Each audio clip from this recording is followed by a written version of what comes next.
Assalamualaikum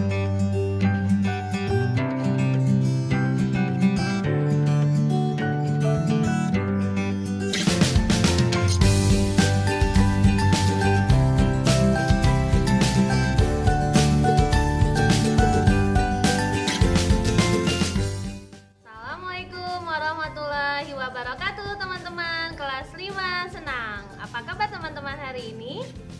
Alhamdulillah, luar biasa. Allahu Akbar.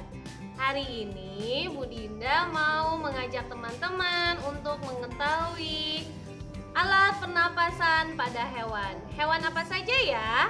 Yuk kita cari tahu. Teman-teman, pada video kita yang lalu kita sudah membahas tentang bernafas. Teman-teman masih ingat bernafas itu apa? Ya betul teman-teman, bernafas merupakan proses kita menghirup gas oksigen dan menghembuskan gas karbon dioksida. Teman-teman, sekarang kita akan membahas tentang organ pernafasan pada hewan. Organ pernafasan pada hewan yang akan kita pelajari adalah 1. Cacing, 2. Serangga, 3.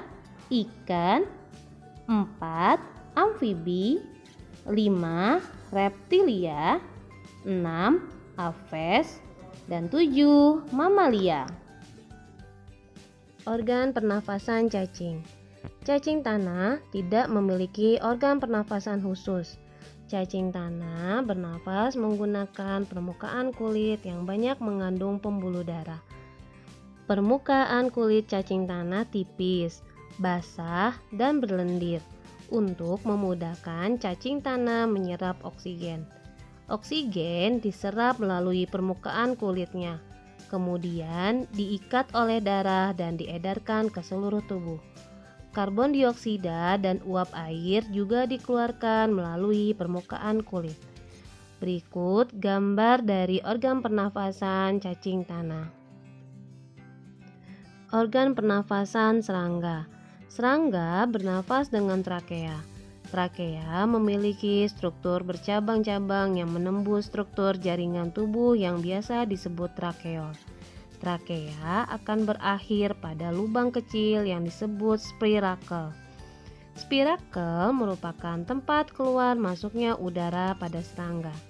Sistem pernafasan pada serangga dibagi menjadi 3, yaitu 1. Inspirasi. Udara luar masuk melalui spirakel menuju trakeol sampai ke sel-sel tubuh. 2. Pertukaran gas terjadi di dalam trakeol. 3. Ekspirasi. Karbon dioksida akan menuju trakea dan keluar melalui spirakel. Berikut gambar dari organ pernafasan serangga. Organ pernafasan ikan. Ikan bernafas menggunakan insang. Proses pernafasan ikan terjadi dengan cara membuka dan menutupnya mulut bergantian dengan membuka dan menutupnya insang. Proses pernafasan ikan terdiri dari 2 tahapan, yaitu tahap inspirasi dan tahap ekspirasi. Pada tahap inspirasi, proses mulut ikan membuka dan tutup insang menutup, sehingga air masuk ke dalam rongga mulut. Pada tahap ekspirasi, proses mulut ikan menutup dan tutup insang terbuka, sehingga air mengalir keluar dan terjadi pertukaran gas. Berikut gambar organ pernafasan pada ikan. Organ pernafasan amfibi. Amfibi adalah hewan yang hidup di darat dan di air. Salah satu contoh hewan amfibi adalah katak. Alat pernafasan pada katak berupa insang, paru-paru, dan kulit. Katak merupakan hewan yang mengalami metamorfosis sempurna. Pada proses beruduh, katak bernafas menggunakan insang. Pada proses katak, katak bernafas menggunakan paru-paru dan kulit. Kulit katak yang selalu basah memudahkannya untuk menyerap oksigen dari udara. Berikut gambar organ pernafasan pada katak saat menjadi berudu dan saat menjadi katak dewasa. Organ pernafasan pada reptilia. Hewan reptil seperti ular, kadal, cicak, dan buaya bernafas menggunakan paru-paru. Pada reptilia, umumnya udara luar masuk melalui lubang hidung, lalu menuju trakea, menuju bronkus, dan akhirnya ke paru-paru. Paru-paru pada reptilia berukuran relatif besar dan berjumlah sepasang.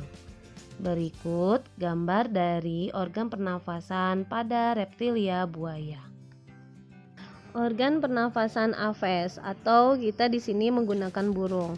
Burung bernafas menggunakan paru-paru dan kantong udara. Pada saat tidak terbang, burung hanya bernafas menggunakan paru-paru. Saat tidak terbang, burung juga menghirup udara sebanyak-banyaknya untuk disimpan di kantong udara. Saat terbang, burung tidak menghirup udara, melainkan menggunakan udara yang ada di kantung udara. Berikut gambar dari organ pernafasan pada burung. Organ pernafasan pada mamalia. Mamalia bernafas dengan paru-paru sehingga sesuai untuk hidup di darat. Namun ada pula mamalia yang hidup di air, yaitu paus dan lumba-lumba. Paus dan lumba-lumba dapat menyelam lama dalam air. Akan tetapi, hewan tersebut akan muncul ke permukaan air secara berkala untuk menghirup oksigen. Ketika muncul ke permukaan, paus mengeluarkan sisa pernafasan berupa karbon dioksida dan uap air. Setelah itu, paus menghirup udara sebanyak-banyaknya sehingga paru-parunya penuh dengan udara. Berikut organ pernafasan salah satu hewan mamalia, yaitu kucing. Nah, itu teman-teman tadi penjelasan Bu Dinda tentang organ pernafasan yang ada pada hewan. Semoga penjelasan Bu Dinda tadi bisa menambah wawasan teman-teman ya. Dan sampai ketemu lagi di video pembelajaran kita selanjutnya. Assalamualaikum warahmatullahi wabarakatuh.